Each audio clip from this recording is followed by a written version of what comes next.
Hey guys, just a orientation before we get everyone involved in the wormhole. We'd like to touch base with them, let them know how we do things, where to find information, that sort of thing.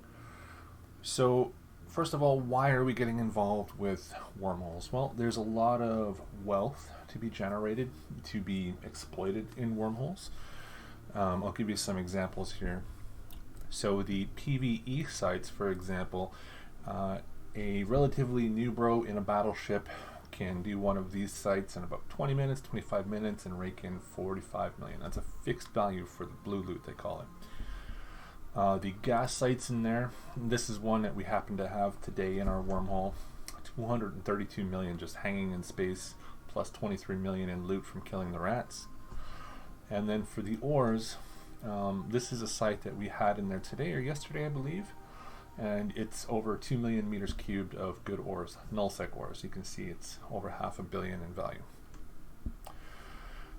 We also, in the wormhole, if we put down any industrial structures and services, we're going to be getting nullsec level bonuses if we rig them. So on reactions, on reprocessing, on time and material efficiencies, on producing things, you get nullsec level bonuses. The other unique feature of wormhole systems is we can lock them down. We can close the connections coming into them, the random connections that we get, and then we can close our statics, they're called, which are the connections that we have at all times. We can close those, and as long as nobody warps to the new ones that spawn, the other side won't open. The effect is no one can get into our wormhole, we can whip out the orcas, we can mine in relative peace. So the first thing that we have to stress is help keep everyone's safe. So practice OPSEC. OPSEC is operational security. So don't tell people where we are in space, like where we're connected to. If we're by a Mar, don't tell people that. Don't tell people what we have in there because they'll see it as loot. We operate in a channel in game. This is just a dummy channel that I set up, but like only the people that we bring into the channel are the ones who are cleared for the information. They've been initiated, they know how to operate safely, and we've checked them out. Don't attract bashers. That means like don't be flying around in rattlesnakes or marauders in our wormhole. Don't be seen doing that because in wormholes there's no asset safety. So if somebody comes and blows up our structures, all your stuff, all your shiny bling is going to drop out for them to scoop and run away with. Don't be easy kills. I had previously ran a wormhole where the team didn't communicate with each other, didn't follow the guidelines that we set out, and the one fellow was out mining in the clear. The wormhole wasn't locked down, the connections were wide open, there was nobody watching the connections, no bubbles up, and his whole fleet got blown up, his whole mining fleet. And then that corp then camped out our wormhole and killed everybody who derped in without communicating. If they aren't in that chat channel, that special chat channel, they aren't cleared. Don't give them any information, refer them to the leadership. We can't do mutes when we're in wormhole space. We need to be communicating. When you log in, find out what's going on. Check in with the team. Are there any threats? Are there any opportunities? Do you need me anywhere? Communication, coordination, that's the basis of all teamwork. We need you guys in comms. When we're doing any kind of group activity, we need you in comms. If you're out in space and you're not listening in voice comms, at least listening, by the time I type out the danger and you happen to be looking at it, you're already dead. And in the time that it took me to type that out, they've also pounced on me and I'm dead. We can't do that. We need you in voice comms for any kind of group activity. Don't lone wolf in wormhole space. One of the guys on the wormhole that I run just recently decided to AFK, not coordinate with anybody, and of course they got blown up. Another fellow decided to lone wolf and do the PvE sites. Nobody watching the connections. He was in the clear. He got dead. So do not do the lone wolf thing. Always be in fleet. Always. If you're in trouble, we need to warp directly on you to help you. If you're flying around a PvE site, even if that anomaly is still up, you can be like, I'm at ABC. We can warp there, but we're warping to the anomaly, not to you. You might be 50 kilometers away, and by the time we burn up to you, you're dead. So always be in fleet. We need to be able to warp directly to you. Help your friends before your wallets. We need to be able to count on each other. So if I'm in trouble, I'm tanking it, but I'm in trouble next door, I need you to go dock that prospect, jump into combat ship, and come help me. I will do the same for you. We need to be organized in Wormhole space. So everybody, all your alts, everyone, you have to make sure we add them to the ACL. That's the access list for the docking and for the bookmarks. We need to make sure that you are connected to the bookmarks. In the channel, you're going to find a link. You click on that, you'll online it.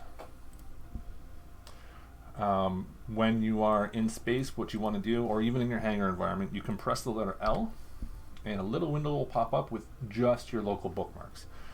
This way you don't have to go scrolling through 100 different bookmarks and people and places to find the one you need. They will just be right here. The ones in your current system are right here. We use a naming convention that's basically coordinates for each system. I'll show you an example here. So this is a pretend map that I made.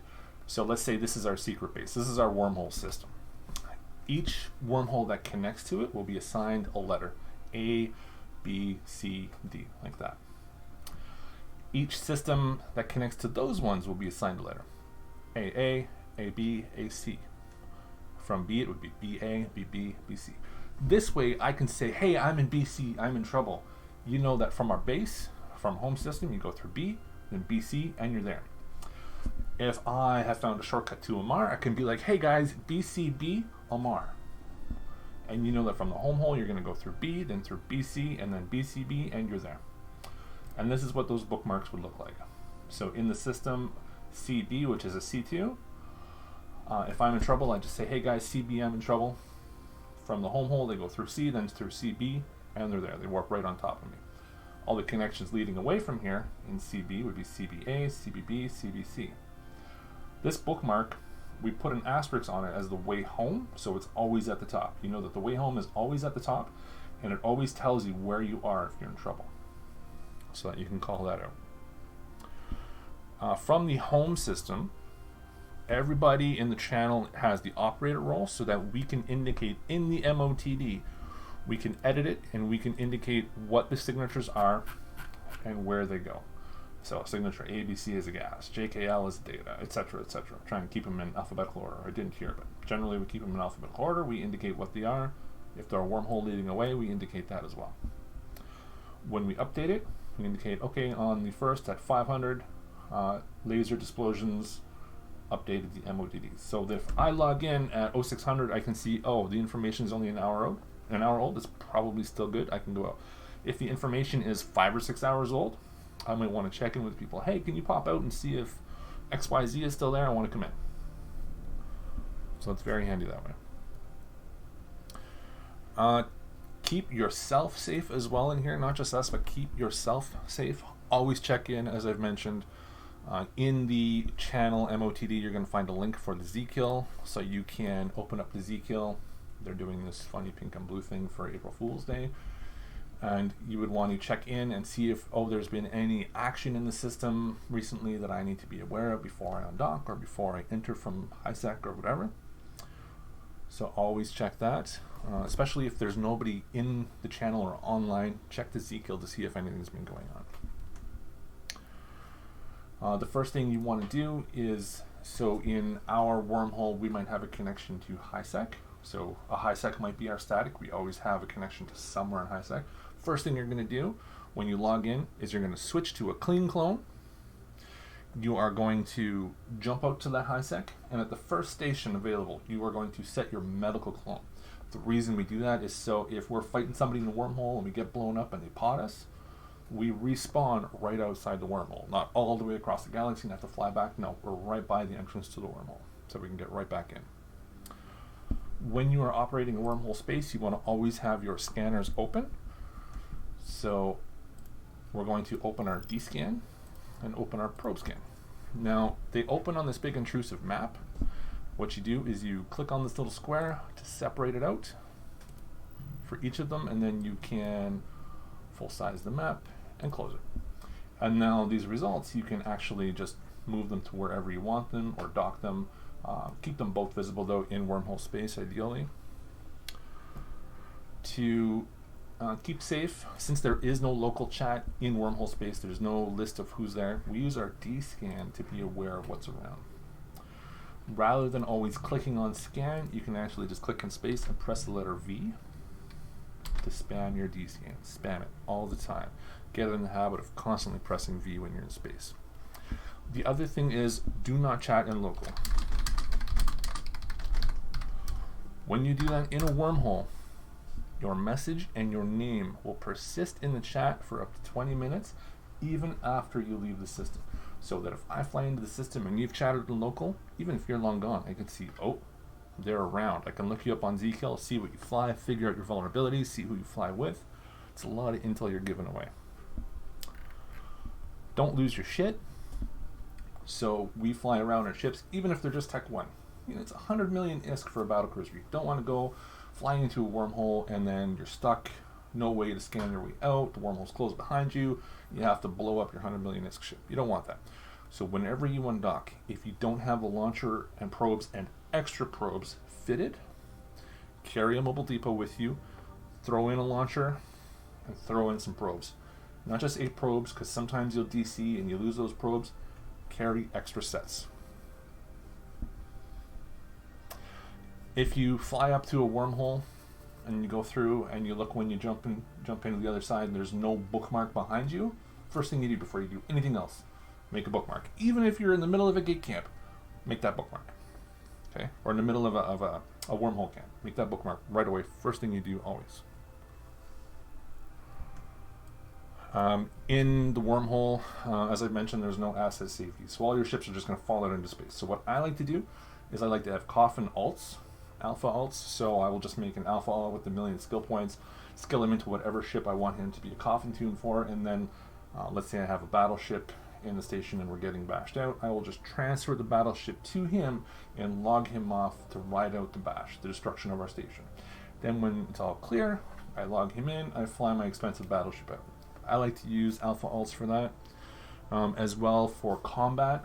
So as I'll get into, there's a code in wormhole space, you have to fly out and meet people and shoot at each other.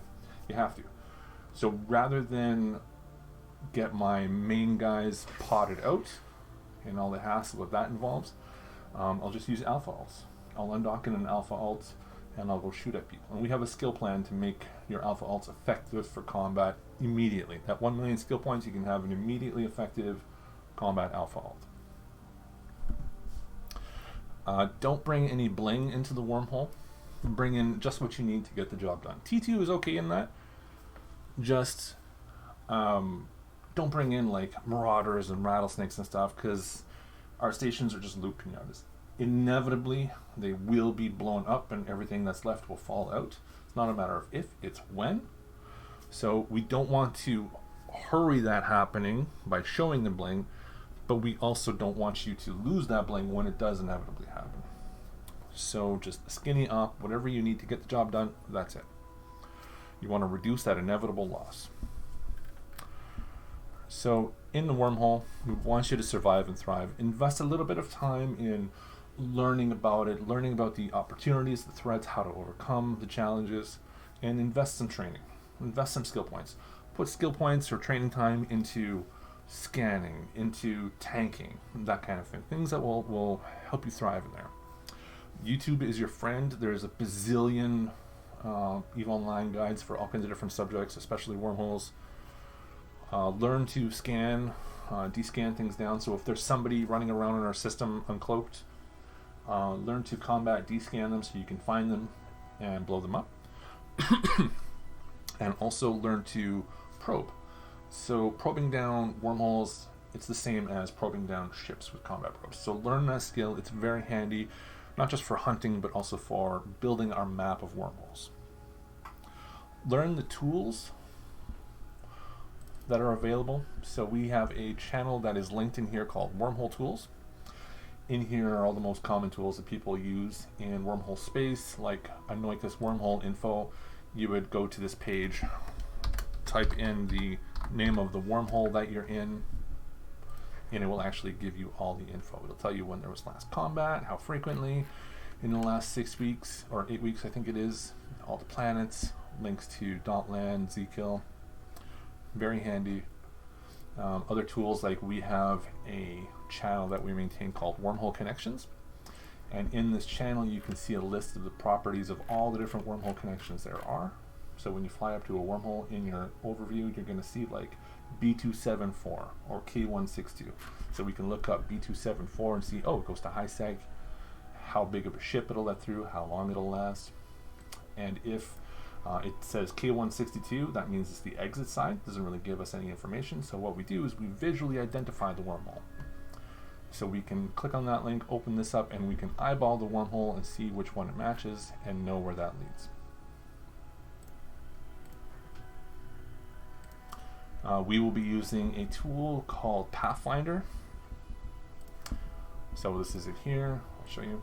So you can actually click on systems and it will give you all kinds of information. The kill board, it will give you the distance to Thera. Thera is like a shortcut across all space. It's a special wormhole that has like 30 connections, stats, intel. We can share notes, any signatures that we scan in a wormhole system that we're exploring, we can add them here, and then the whole team can see those signatures. So even if we don't bookmark them, because we haven't bothered to scan them all the way, we can say in here, they can see that signature ABC is a relic or whatever. So if they want to finish scanning it down, they can.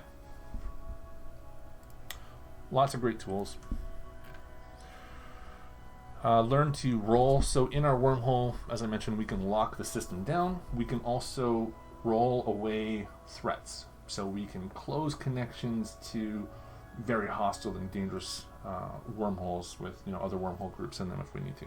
So learning to roll is important. In wormhole connections, we have some template fits. So the Praxis roller, which is pretty standard, requires almost no skills. If you drop the cloak, basically no skills to fly this thing. And this is actually pretty cheap compared to other battleships. So learn to roll, and with the team you'll be able to close up the connections, seal up the whole wormhole to mine, or get rid of threats, or roll our static and get a new one that might have more sites for us to farm in it. Have replacements on hand, so if you do fly out and shoot at people, you want to have replacement ships so that the next time people come around, we're not left defenseless. And one of the most important things in wormhole space is satisfy the code. They do not abide pussies, pardon the term, but they demand that you come out and you fight and give content. And if you don't, they will destroy your structures and kick you out of their space. They respect you if you come out shooting, even if you lose. 95% of them will respect you and they'll move on. It's the code. So that's about it. You can find this orientation checklist in the channel that we have. Again, this is just a dummy channel, but in our actual channel you'll find this checklist, and you'll be able to link this video. I'm going to put a link to this video in the channel, and you can also go through these checklists if you want. All right, cheers.